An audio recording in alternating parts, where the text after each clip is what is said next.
Okay.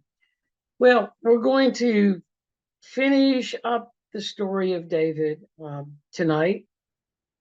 Um, there's so much. There's so much more in the scriptures than what we have actually covered. But I think the idea was to get a picture of David and his character and what he and why he is so revered and the importance of his throne and whatnot being continued, so to speak. So hold on just a minute.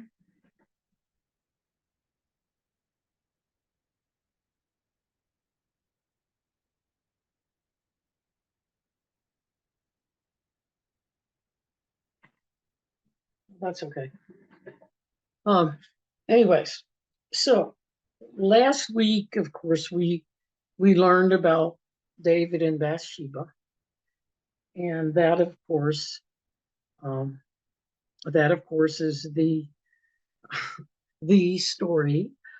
It's the story that most people just shy away from, and because David was an adulterer and a murderer, and so and but what we did leave off with that is that yes, David did commit adultery, and um, he did have well, he committed murder. That's what people say. But the key to all of that was that was that David, when confronted by the parable, by Nathan's parable, when confronted with that, he totally recognized and and and took it for his own. I mean, he owned up to it. Period. And then he turned back to God. He turned back to God, and he was forgiven. And that's what we don't. That's what people don't. Well, they either don't read or they don't interpret it that way. But and that's the saving, because we're going to talk about his other his relationship with God and whatnot, which is what it's all about. But we'll talk about that later. So he is now residing with Bathsheba and Solomon. Remember, Solomon is the second son that was born to David. The first child died, uh, born to David and Bathsheba. Okay, so we didn't read the detailed scriptures, okay, but after Solomon was born, okay, David lived with Bathsheba. Um, that's fine, but David had many other sons, several, okay, but the second son was who's was called Absalom. He Absalom was the second son. Okay. The first son was killed. All right. Was killed uh, actually by his brother Absalom. And that's another story that if you wanted to go and read, it, it's another Tamar story. And, it's kind of like, yes, there's all kinds of sins in the Bible, but that's just the way it is. But anyway, so he being the second son then should have been in line for the throne. And so what happened is, Solomon came along. The brothers resented him. And so Absalom fought against King David, his father, because he wanted the throne, which technically was rightfully his, but the prophecy and David had promised Solomon the throne, and Solomon was the youngest. So Absalom did start fighting against his father, and and so David's men were fighting with Absalom, and they, of course, his men, they wanted revenge because Absalom was fighting against the king that once again was anointed by God. And so so really what happened there is Absalom technically died of natural causes. His I don't know if it was a mule or a horse, but had ran into an oak tree and kind of killed him that way. But David's men, there was so much revenge, wanted so much for revenge that they just totally massacred him. And so that's where they were. That's where we're at. And then when David David had issued orders not to kill Absalom, and that's one of the things with David, forgiveness, even though Absalom had, gone against him and whatnot. But his men did not accept that. And they did, even though he died naturally, you might say, they just massacred him and stuff. And so David here, once again, shows some mercy for his son, even though, you know, he was against him. And so we basically, we leave off with King David is grieving for his son, Absalom. And then, not too many years after that, King David, of course, was old, and he he left instructions for his son, Solomon, and Solomon became king. Okay, so I didn't do all of the details of all of that, those and what David told Solomon and stuff like that, but you can go back and read it if it really interests you. But what I wanted to do is I discovered something. Just I just do all kinds of research and stuff, and I just discovered a story, and because the beauty of doing the Old Testament is that you have Jewish commentary because it is the Old Testament, and so I ran across this. Well, let me talk about culture, and then we'll go to that story. We have to remember about the culture, and part of what a big part of what we teach and say is that the Bible was not written to us. It wasn't written for us. It was written for the people of the ancient Near East. And if you don't understand their culture and you apply our culture, then we have all kinds of misinterpretations and whatnot. So, and I wanted to bring this idea of the culture in because he gets ousted because people are like he's because it okay, we see, and I know I've been telling you, and I know and I know you kind of doubt it, because David, David was a warrior, no question about it.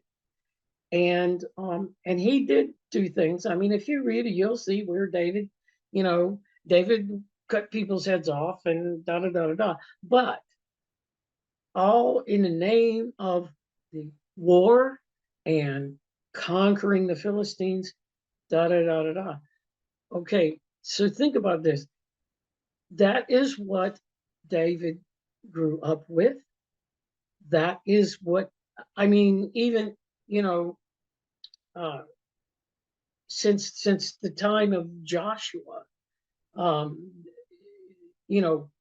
fighting and taking the land, and we read about all these people taking when they won a battle, when they won a battle, they would destroy everything, men, women, children, cattle.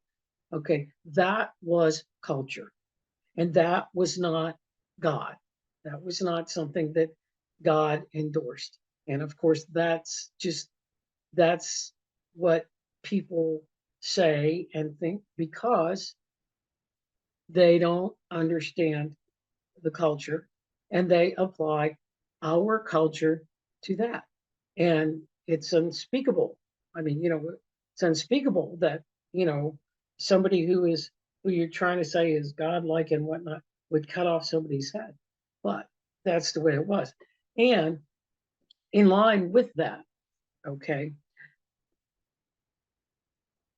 there is in the Old Testament, Leviticus 19:18, it does say, love your neighbor. Okay. And so you have to say, well, now, wait a minute, love your neighbor, and he's out there cutting people's heads off and doing all this. Well, in the Old Testament, and Leviticus is where you find it. Yes, it does say love your neighbor, but the neighbor back in those days was their neighbor was a member of one of the 12 tribes. And so they were commanded to love their neighbor, um, and it was pertaining to the members of the 12 tribes. Well, who they're conquering and whatnot, it just at that point in time, it just did not apply.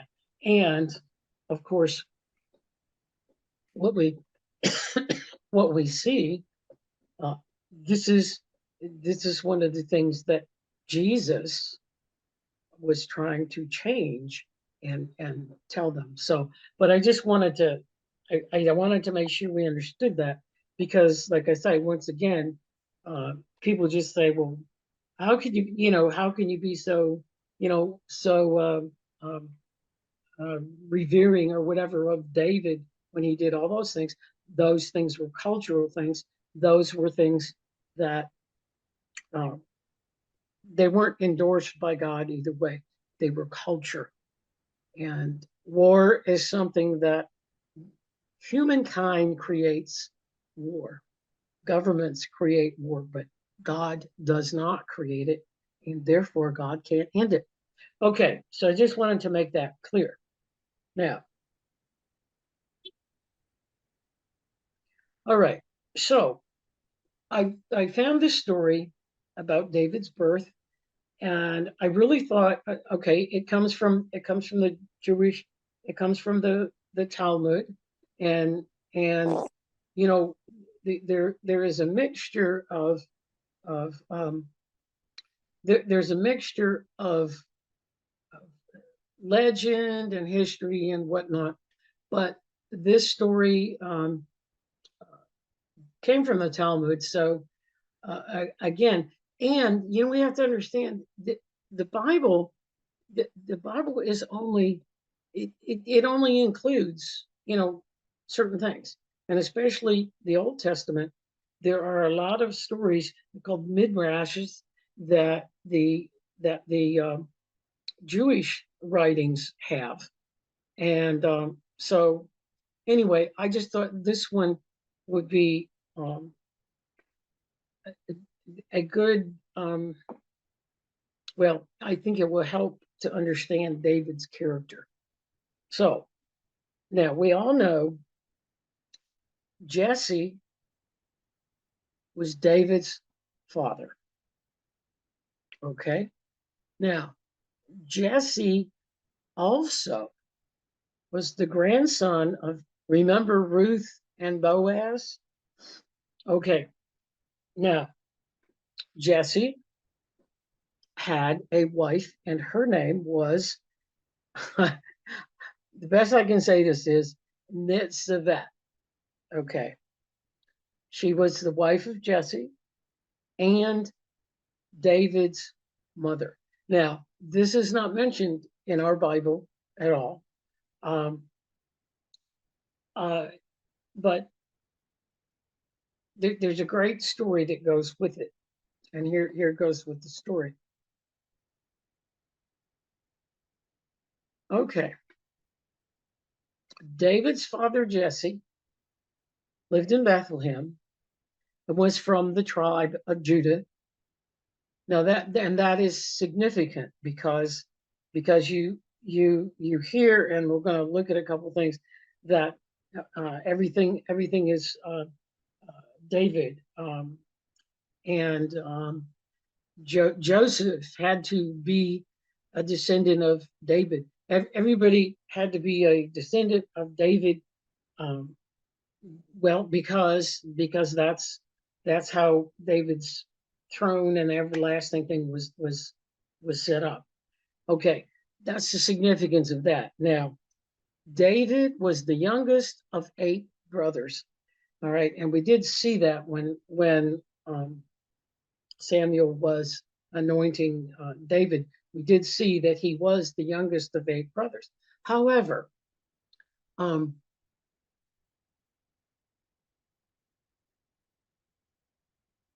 Jesse, okay, uh, Jesse, who was married to Nitzevet, okay, all right, he began to doubt the purity of his ancestry, since he was the grandson of Ruth the Moabitess.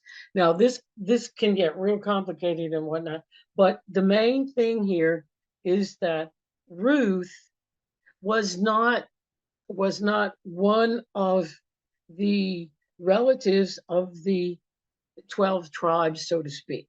Okay, the Moabites were not were not they okay, they were descendant of Lot, but not part of the, not what he, technically the law said that he could marry. Okay, so the father Jesse was doubting all of this, and due to his doubts, Jesse stopped having marital relations with Nitzebet after she had born her 7th son. Instead, Jesse planned to marry his Canaanite servant and have children with her. Okay, I can't explain this, but it was okay for him to marry a Canaanite, okay, and have children, okay, with her. And this is a neat story, and you'll recognize it if you remember the Leah and Rachel. The maid servant, the Canaanite woman that he was going to marry, however, had pity on Nitzevet and offered Nitzevet a plan. On the wedding night, Nitzevet and the maidservant could secretly switch places, and Nitzevet could sleep with Jesse one more time. Intriguing, right? Okay. So here we go.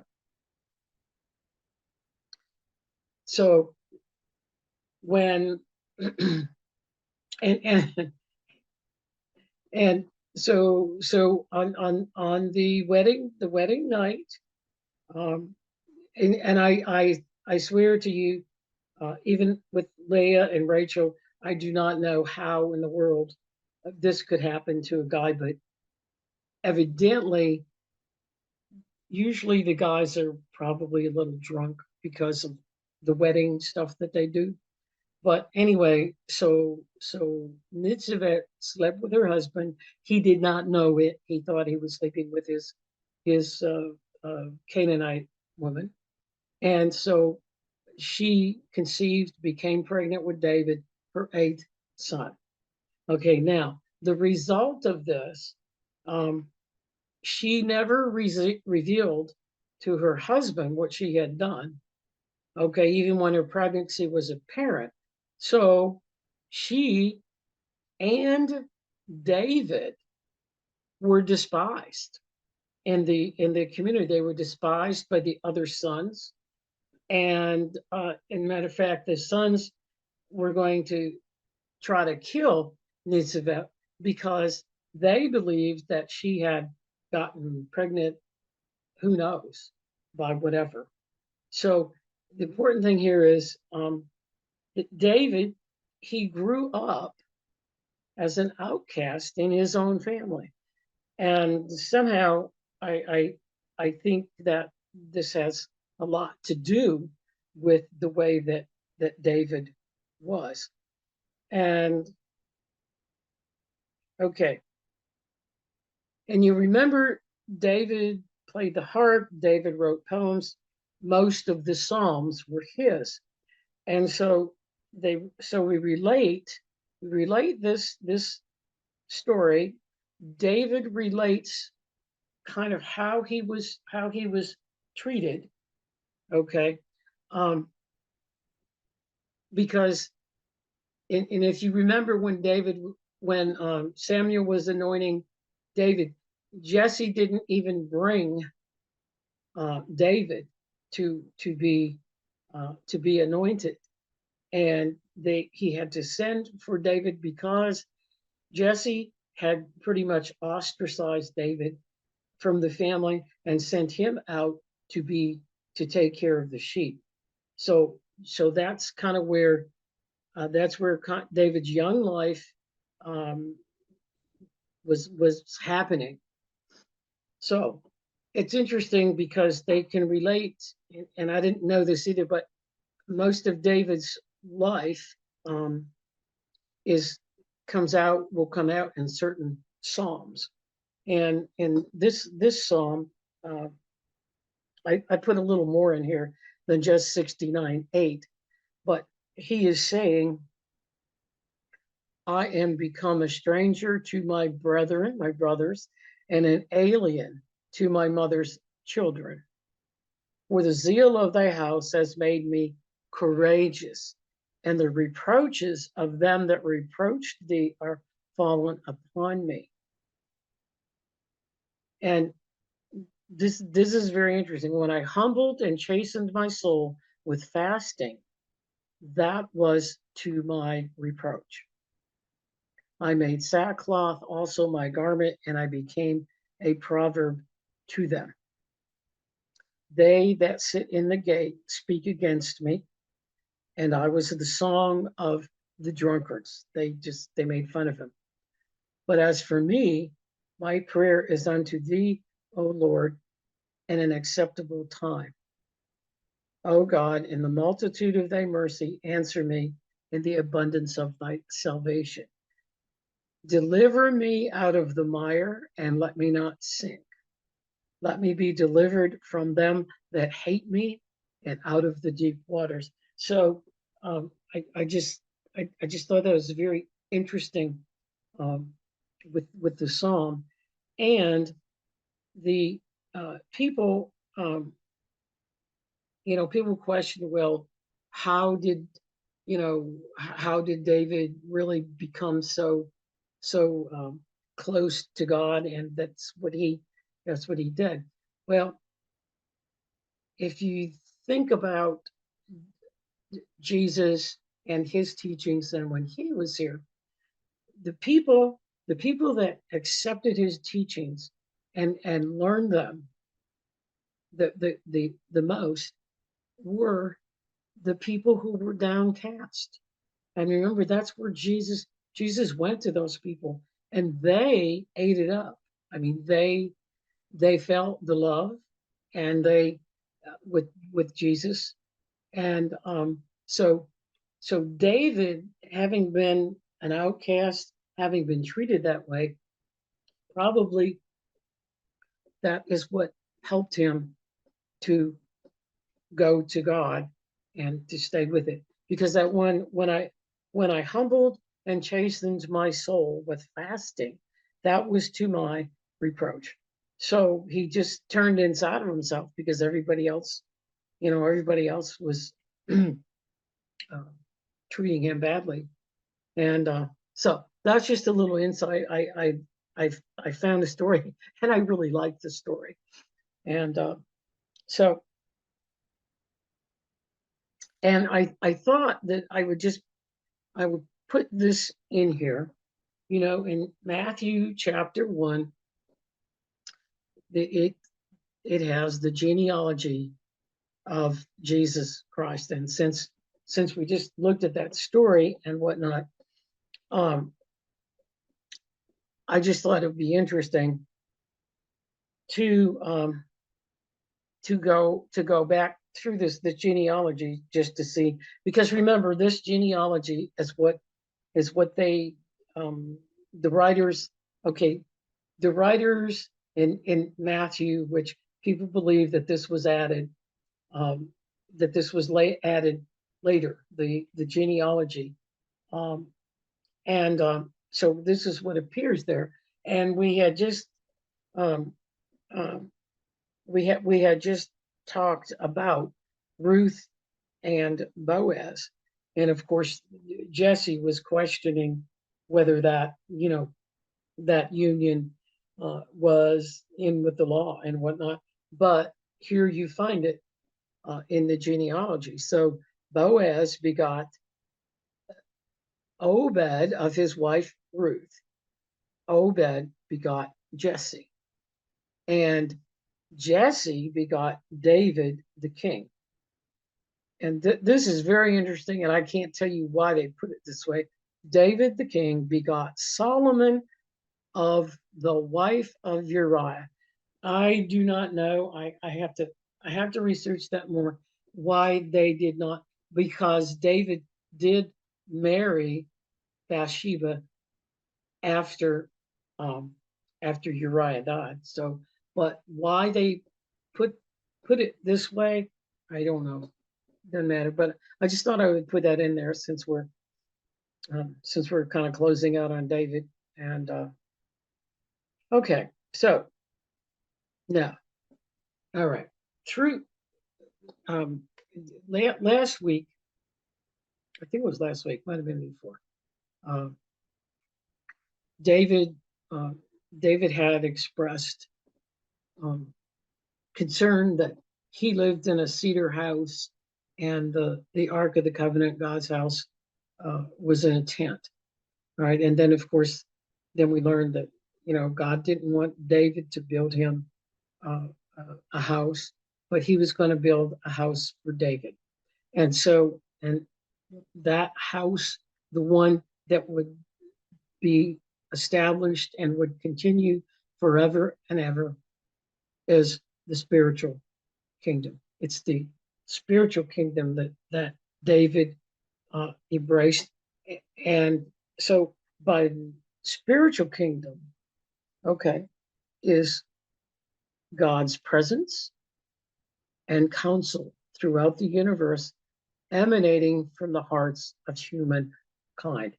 Now, David, um, basically, um, let's go forward one and then I'll come back to this. Okay, so David demonstrated, I'll use that word, many of the principles of the kingdom that that that Jesus talked about and expressed in the Sermon on the Mount. And so humility, I just pulled these examples out. We studied them, but David was very, very humble. And in this case, one of the examples is he was concerned that God did not have a nice house like he had. There are other examples, but and of course the forgiveness. Um, yes, he did commit adultery. He did commit murder, um, and uh, and when it was brought to his attention, he immediately turned to God. He turned back to God, asked forgiveness, and that's what he got forgiveness because he was sincere. And when he turned back, he was remorseful for what he had done, and he got forgiveness. All right, um, kindness, uh, uh, and I just put here, love your enemies. One of the ones that I don't think we didn't read it, but after David became king, he showed kindness, and many people objected by restoring the land to King Saul's family, because remember King Saul and fought David, and technically the land was all David's, but because of the family ties, because of Jonathan, David's friend and Saul's son, um, he restored the land to them. Okay, and then we have okay, uh, one of God's or Jesus' commandments, of course, were two: uh, love God and love your neighbor. Now we already talked about the love your neighbor thing, and of course, again, love your neighbor is what Jesus was trying to tell the Pharisees and whatnot. But anyway, that didn't work out. But throughout, when you read the scriptures, um, David David gives the glory to God in all things. Um, David consulted God and followed God's guidance for the most part. Okay, but when David did not consult God, bad things happened. Um, and just an example of that. Okay, obviously God didn't. David did not consult God when he took Bathsheba and all of that. Well, and so what happened, but again, God doesn't cause anything to happen here on earth. But, you know, but David had Solomon, and if you think about this, it just would naturally create problems, and it did create problems in his house because there was a son who rightfully was supposed to go on the throne, and so by it wasn't that God caused all the turmoil in his household and whatnot. It's caused by what things that we do, and we just don't realize. But essentially, the David, he owned up to his evil deeds, and he turned back to God for forgiveness. So um, I think. Oh wait, I got to go back. Hold on just a second. All right, I just wanted to go over this again. Okay, the role that God plays in the lives of humankind is no different than any other time in the history of the world, where the spiritual things that we experience, the love, joy, sorrow, anger, peace, harmony, our emotions are all related to our inner selves. But, I put this in here originally because people say, well, what can I get from reading about King David. I mean, that's just all about war and all that kind of stuff. Well, we spirit of the word here, we teach different. And then the other part of it is, um, people in that part of the world back then, now, whatever, the feel is the same, no matter what culture or time or circumstance in the history of the world. And even though in our world we have atheist religions with different doctrines, different worldly things, humankind experiences God or spirit the same. And I put a qualifier in there. If you let, you can experience God if you allow yourself to experience God. And basically, actually, unless you are totally not open to to God or anything, well, then it's hard for you to personally experience. But look, God is in everything. And I don't mean just every person, but I mean everything. God created everything. And so basically, no matter who you are, you do experience God, but you just might not be aware of it. So, okay. All right. And so, all right. This will be our little thought thing and discussion thing. King David demonstrates many of the principles that Jesus taught in the Sermon on the Mount.